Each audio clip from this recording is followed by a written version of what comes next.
After a lifetime watching and playing cricket, I believe the two ways I learnt most about the game were by observation and experience.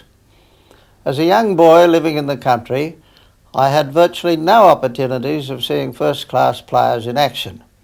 It would have been wonderful to have seen the legendary Victor Trumper on video, but this modern technical miracle was not invented during his lifetime, and so I was denied that privilege. It is sad that the young boys of today cannot see how Dr. W.G. Grace batted or how the great S.F. Barnes bowled. After I gravitated to Test match standard, I saw the possibilities in recording my style of play on film, both for my own education and for the benefit of up-and-coming youngsters. And so it was in 1934 that I had a special film taken for this purpose. In my playing days, I used it for coaching, but later on, as the marvels of television and video became apparent, I conceived the idea of transcribing the film onto videotape, which would be available to the public. It is human nature for elderly folk to say that the players of their era were the best. Their loyalty is understandable. But in many sports, it is simple to prove that modern competitors are far superior to those of earlier days. This is particularly so in swimming, running, jumping, in fact any activity where there is a comparable yardstick such as time or distance. The comparison becomes much more difficult when it comes to cricket or any sport where the prowess of a person is directly related to the quality of the opposition. In cricket especially, it becomes even more complex because of changes in the laws and the conditions of play, such as, for instance, covered or uncovered pitches. In general terms, I believe the overall standard of cricket has improved, particularly in fielding, which is so important in limited over matches. In batting, there are very many competent players, but for some reason, maybe coaching, the emphasis seems now to be more on forward play. There are fewer batsmen who are predominantly back foot players, hence we don't see as many cut shots and pull shots. One cause seems to be the tendency to use heavier bats. These are fine for the pendulum type shots, but militate against strokes across the line of flight. Irrespective of style, it will always remain true that the players are merely the temporary trustees of a great game which has proven its worth as an entertainment and as a vehicle for friendly international competition. I have always maintained that a champion in one era would have been a champion in any other era because he would have adapted his play to suit the needs of the day. I hope this video will play its part as a useful medium to help build the stars of the future and in bringing enjoyment to cricket lovers everywhere.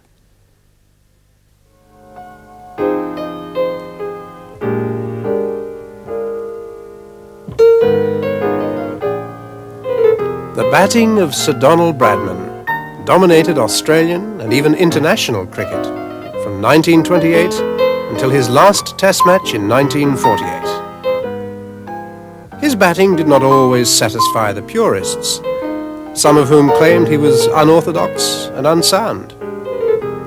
But as his success continued year after year, their arguments were destroyed. It became clear that aggression, initiative and improvisation were the hallmarks of his batting.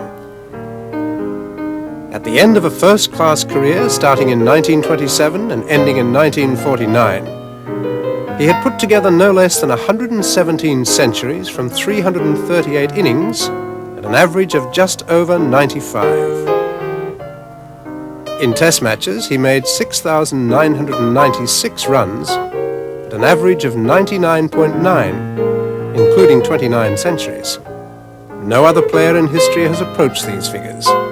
Indeed, his percentage of centuries is almost twice as great as that of any other player who ever lived. It is fortunate and historic that movie film of Sir Donald demonstrating the art of cricket has been preserved and is now available for showing to those who were not privileged to see him play. The film was shot when he was probably approaching the peak of his batting skills. And it is worth mentioning that on the 1934 tour, his scoring rate off his own bat averaged 50 runs per hour. So the strokes demonstrated are exactly as Sir Donald played them during his most effective batting period.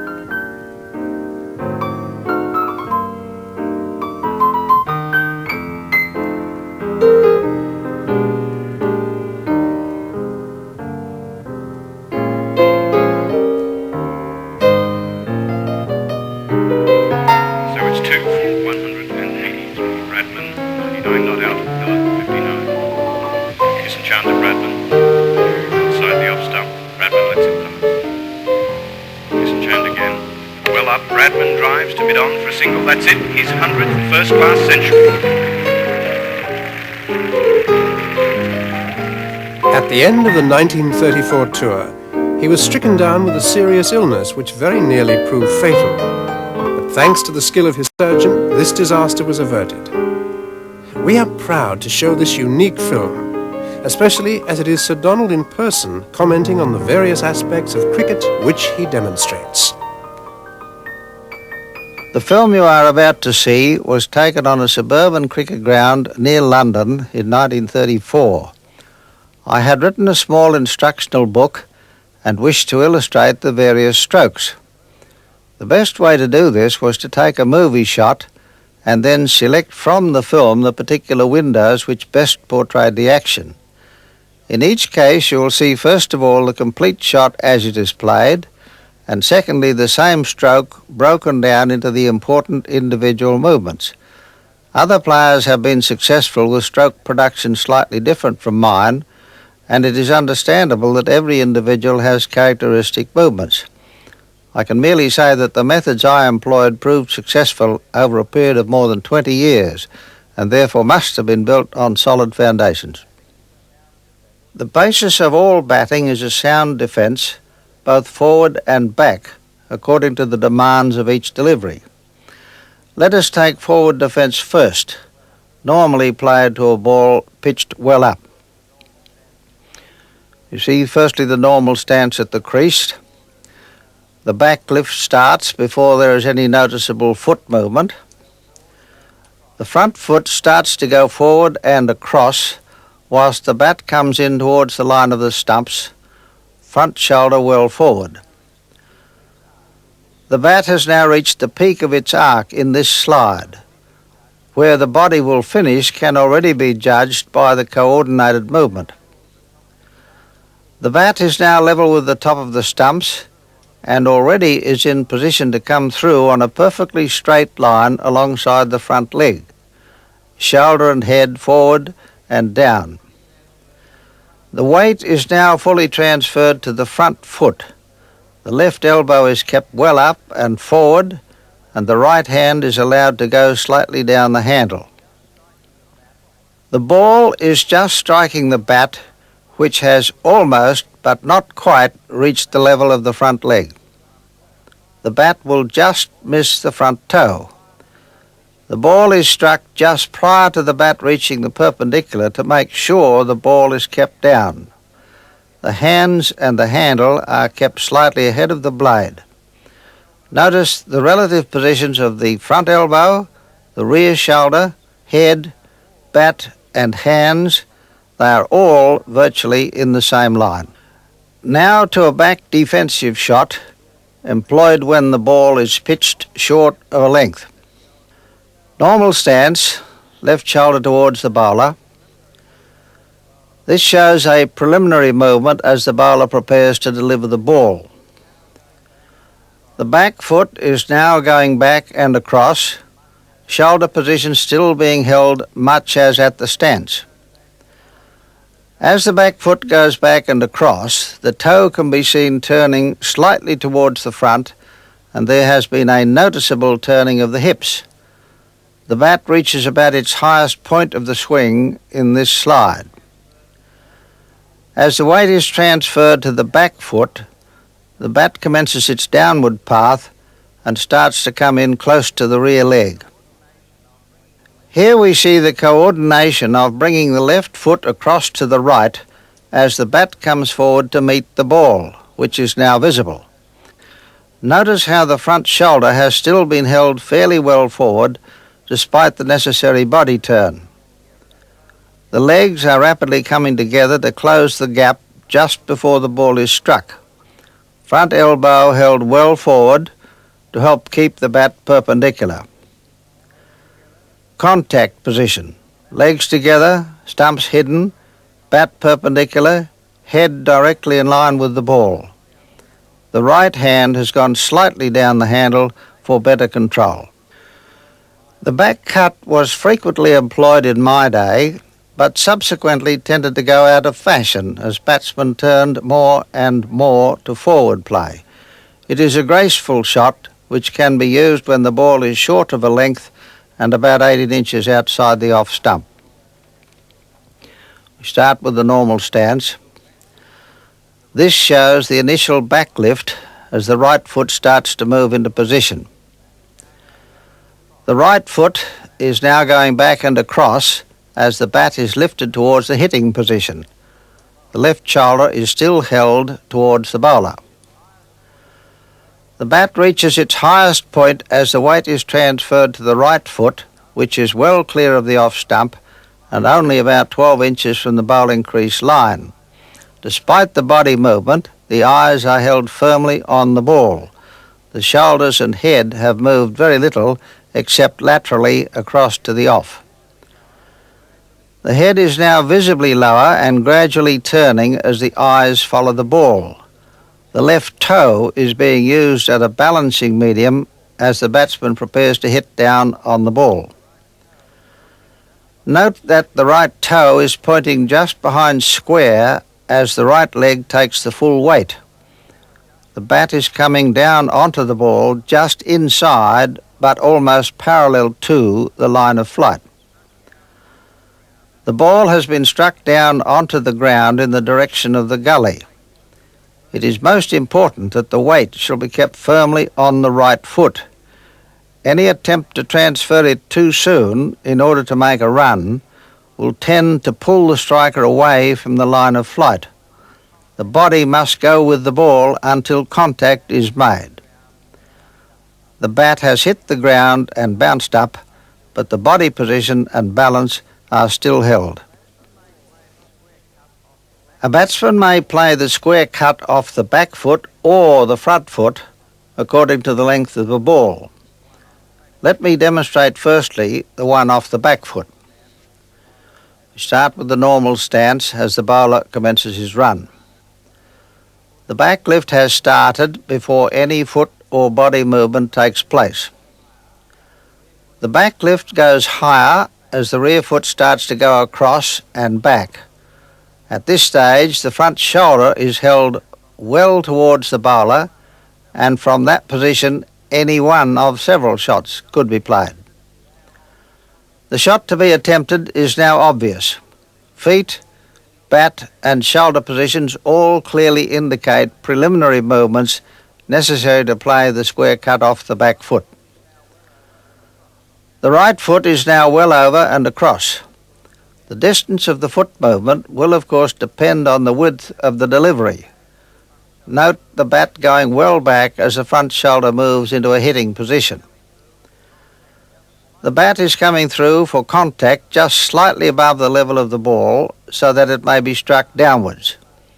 Notice the left arm almost parallel to the ground and level with the ball. Weight is fully on the right foot, the left toe being the balancing medium. The ball is struck slightly downwards as the right hand starts to roll the blade over. Left arm still firm as the right arm does the hitting. A rolling of the bat at and after contact now becomes fully visible. Note that even yet the front shoulder has scarcely turned away. Continuing the momentum after the hit, the bat parallel with the ground. The finish of the swing indicating the correct balance and the fact that full power has been put into the blow. The square cut off the front foot can only be employed when the ball is very short of a length and wide of the off stump. The aim should be to cut the ball between point and cover. Normal stance, awaiting delivery of the ball. Next we see the initial bat movement only. By the front leg and foot movement, a forward shot of some kind can now be predicted. The type of shot being attempted can now be seen. The front shoulder is coming forward and across, the front foot likewise. The body is obviously getting into a compact hitting position. The stroke is now fully committed. The front foot is positioned to take the power of the blow. From here, the striker can be seen to be in full control of his bat movement.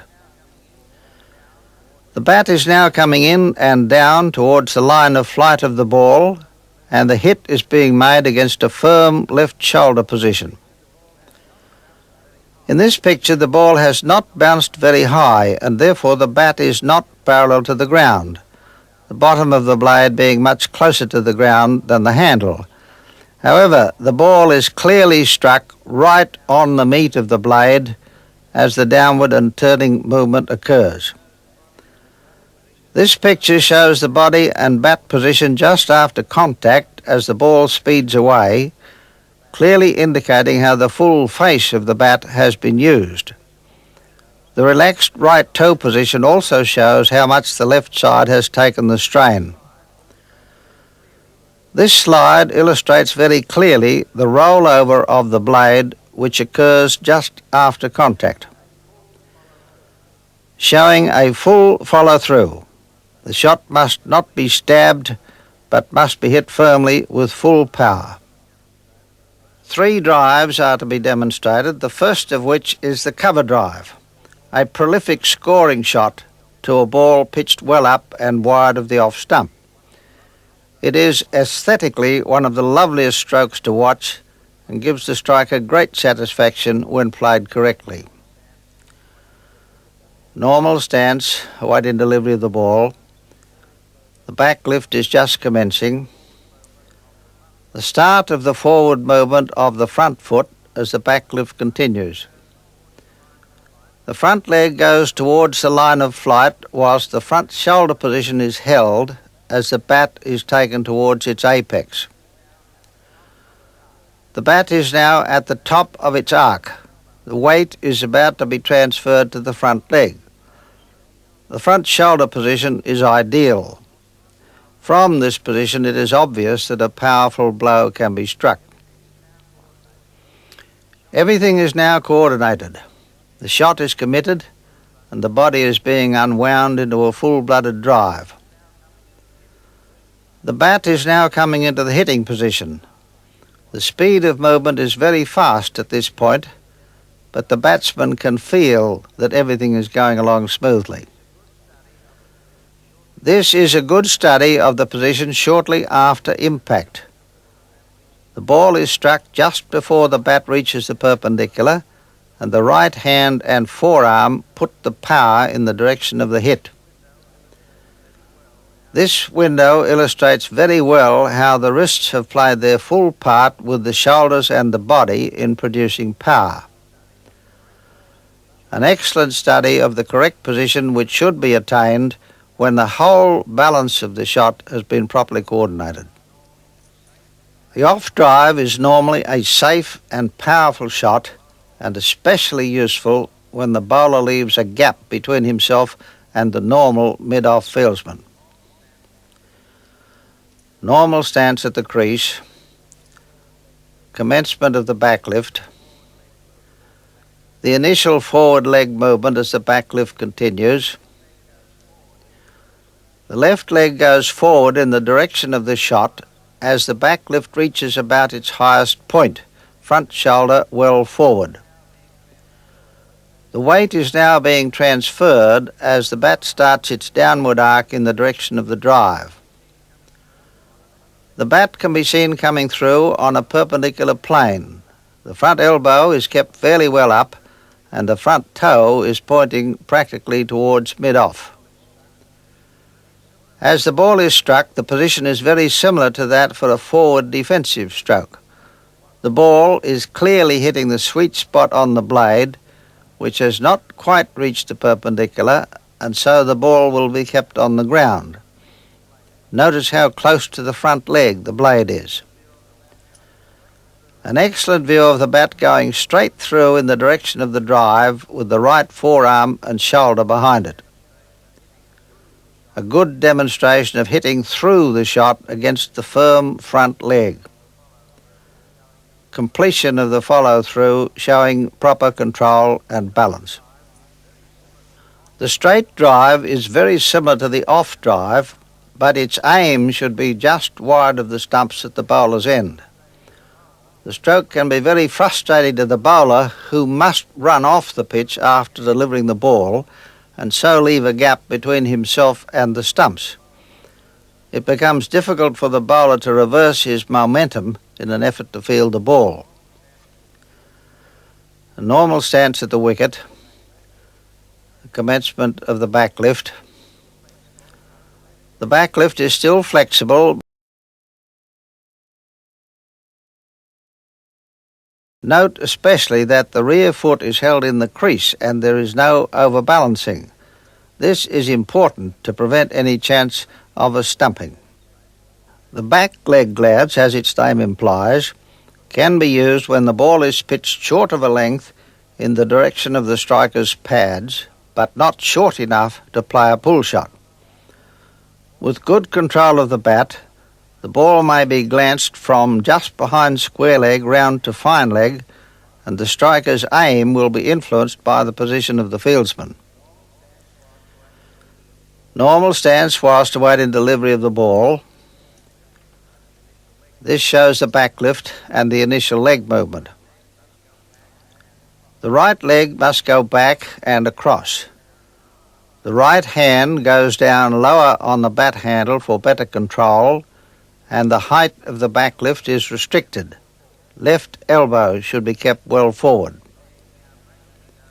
The left leg now gradually goes back towards the right leg as the bat comes forward, still keeping the left elbow well up. It can clearly be seen that the ball is being glanced off the line of the left pad. If the ball should miss the bat, it will hit the pad. The hands and the bat handle should be kept slightly forward of the blade, which is turning at contact to get the glance. As the ball is struck and the ball goes away, the body pivots slightly on the right foot, but balance and control must be maintained throughout. There is a risk in attempting a leg glance from a ball pitched on the stumps. Ideally, the shot should be played from a ball pitched just outside the leg stump. In this demonstration, the ball has obviously been glanced to leg off the stumps. The important thing is that the requisite movements have been shown. This final slide indicates the completion of the pivotal movement. The forcing shot off the back foot is almost identical in the early movement to that of a back defensive shot, but the striker moves from a passive negative position to one of power and aggression.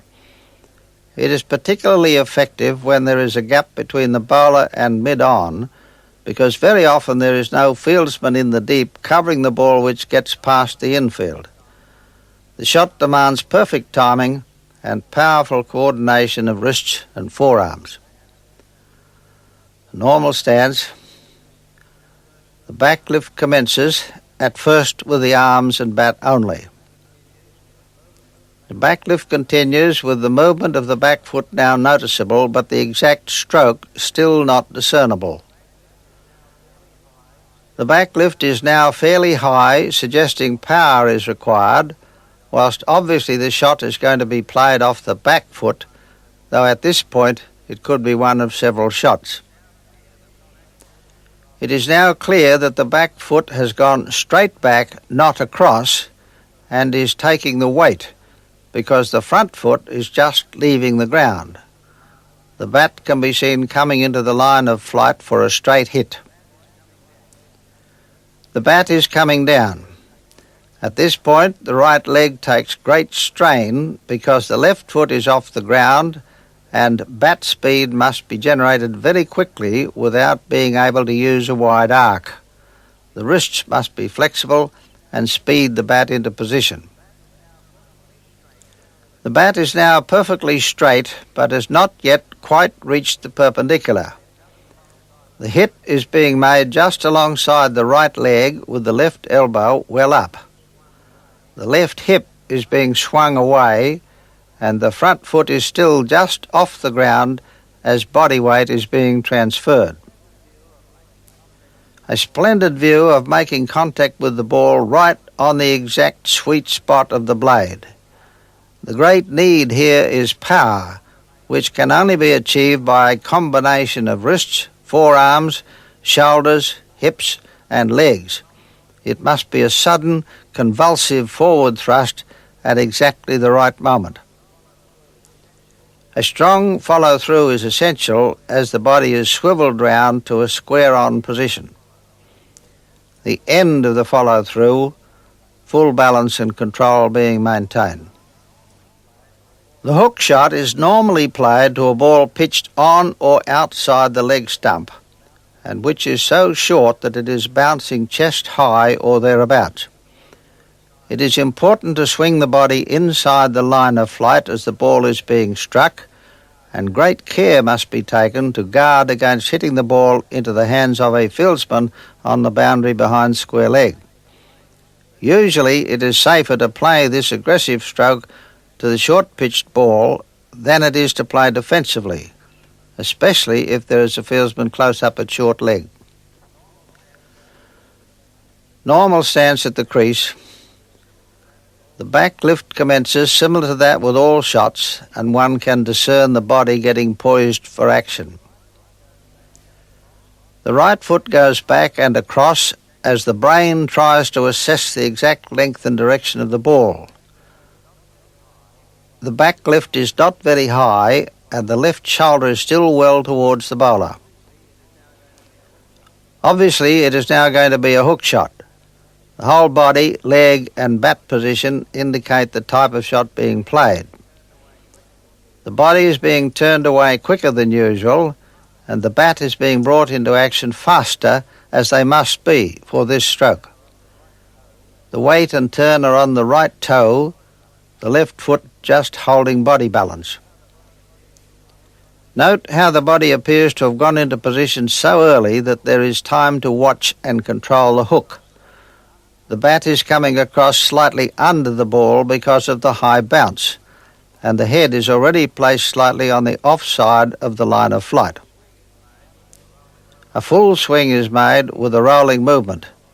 The body is swung clear on the offside of the ball, and the body pivots sharply on the right toe. The left leg is now going round with the momentum of the swing. The shoulders and body turn fully towards the leg side. Full circle as the swing is complete. The hands are kept close together on the bat handle and the feet are kept well clear of the stumps. If I had a favourite stroke, it was the pull shot. At once it imposes a risk and a challenge. If the ball bounces lower or higher than expected, a lightning adjustment must be made or disaster may strike, particularly if the ball is pitched in line with the stumps. The striker is obviously trusting to his eyesight and the speed of his reflexes, because by its nature the stroke is across the line of flight. But well played, it can produce many runs and quickly disorganised field placing, because the direction of the hit can be controlled over the whole area between mid-on and square leg. A normal stance. The start of the back lift, no body movement yet. The back foot starts to go across and back, whilst the back lift goes higher than it would be at this stage for most strokes. The left shoulder is still kept well towards the bowler. The right foot is now committed to its position, and the body is beginning to turn at the hips, but still not the shoulders, although the elbows have gone higher into a hitting position. The hit has commenced as shown by the turning of the left shoulder. The weight is now mainly on the left toe, with the left foot acting as a balancing medium. Knees are slightly bent to give better control and flexibility in the hit. Eyesight and judgment are obviously at a premium because the stroke is completely across the line of flight of the ball, and any variation in the height of the bounce could be dangerous. Note how the body is positioned for the ball to come straight at the striker. The bat is kept horizontal just above the line of flight, the left arm fairly straight, with the right wrist and forearm giving the power, shoulders now almost at right angles, weight solidly on the right toe. This slide illustrates clearly the slightly downward rolling action of the bat with the right wrist riding up over the left.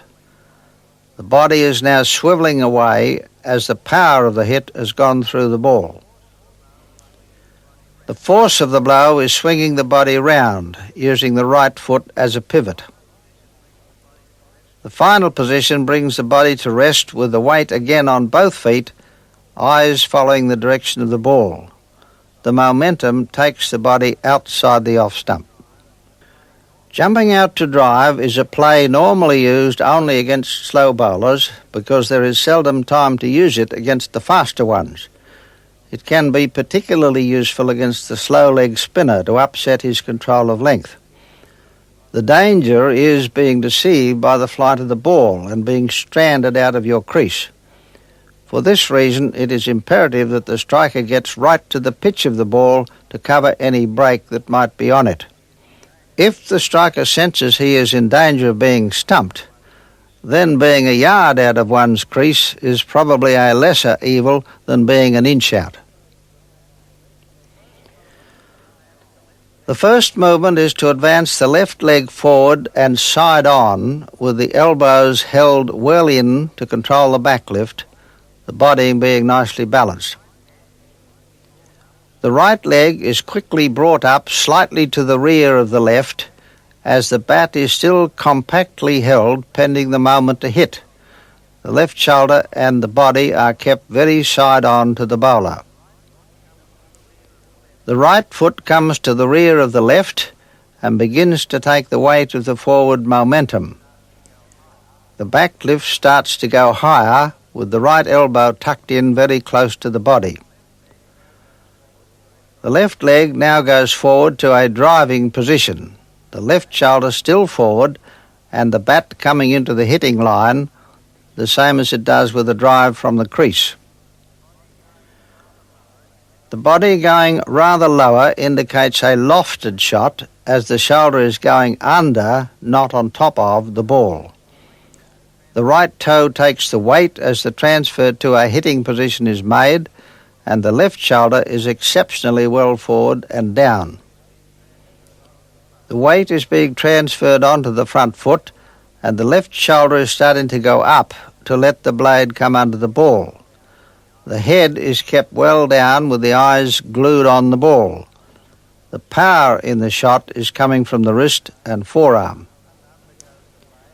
Up and under goes the blade with the right shoulder being dipped to get the loft on the ball. The front leg takes all the weight with the body balance being held on the right toe. The hit is allowed to go on straight through the body to put full power into the shot. Completion of the follow-through and the arms just relaxing and letting the bat drop away. More often than not, there is no problem for a fieldsman to pick up and return the ball. It becomes a different matter when there is any possibility of a run-out. That is why I have demonstrated how to field and throw a ball with the least possible delay. As the ball is struck, the fieldsman moves in, trying to judge the speed and direction of the ball. If there is any chance of a run-out, the fieldsman should try and position himself so that the ball can be returned with the minimum loss of time and maximum speed. In this slide, the fieldsman can be seen endeavouring to put himself in the right position. Weight is about to be transferred to the right foot, and the body moved into a throwing position as the ball approaches the pick-up spot. Note how the right toe should be placed just inside the direction of the ball, thereby enabling a clean pick-up in both hands. As the ball is gathered and taken back, the body is winding up for a throw, left shoulder well forward, as weight is about to transfer to the front foot. The backward movement of the throwing arm is complete, and full power is about to be generated into the forward thrust. No time whatever has been lost in the movement. The throwing act is being made against a firm left leg. The front shoulder is now pulled away. The follow-through after the throw. The braced front side helps to obtain good direction. For historic reasons, a delivery from Harold Larwood during the 1932-3 Bodyline season is next depicted. As you will see, the delivery reaches the wicketkeeper more than head high. If a defensive shot was attempted, it would be extremely difficult to avoid a catch to one of the 5 men close to the bat on the leg side. Similarly, a hook shot would most likely carry to one of the fieldsmen on the boundary behind square leg. Let us look at the delivery in detail. Stance of batsmen as bowlers running up to bowl. Larwood gaining momentum just prior to reaching the bowling crease. Another stage closer to the delivery position showing the bowler getting his left side into place for the final thrust. As the bowler's full weight is being transferred to his right foot, note how the left shoulder is kept pointing down the pitch, the left arm held high to gather power for the right shoulder thrust. The bowler's weight is about to be transferred from the right to the left foot in the delivery stride as the right arm starts its backward movement in the delivery swing. The shoulders are now fully apart as the final delivery swing is about to commence. The bowler's delivery arc is at its widest just as the front foot hits the ground in order to get the maximum leverage. The right arm is fully extended as complete control of speed and direction are maintained just prior to delivery.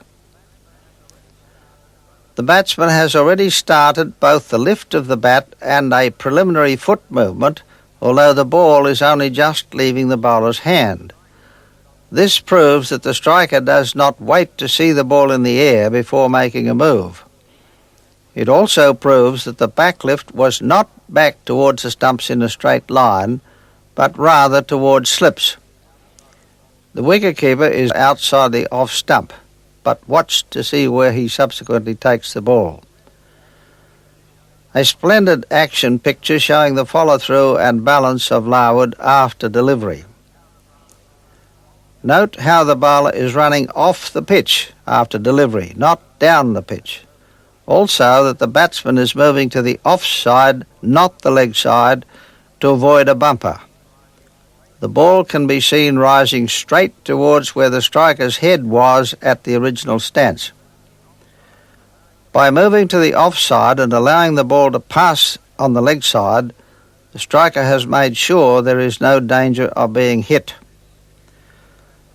This clearly indicates the length and direction of the bodyline attack. The ball was directed at the batsman and is taken by the wicketkeeper over his head. The stumps at the striker's end are now obscured by the bowler. The batsman is well outside the off stump and clear of the line of the ball.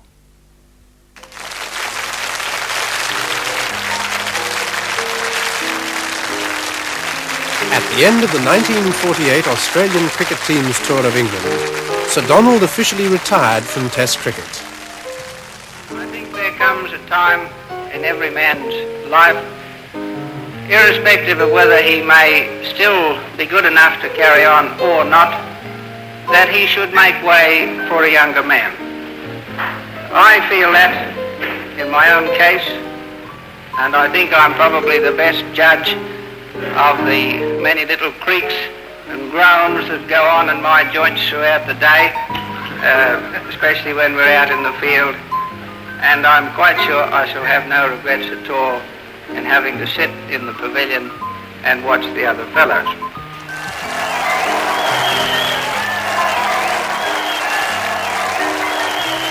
On returning to Australia, Sir Donald Bradman retired from all first-class cricket in 1949.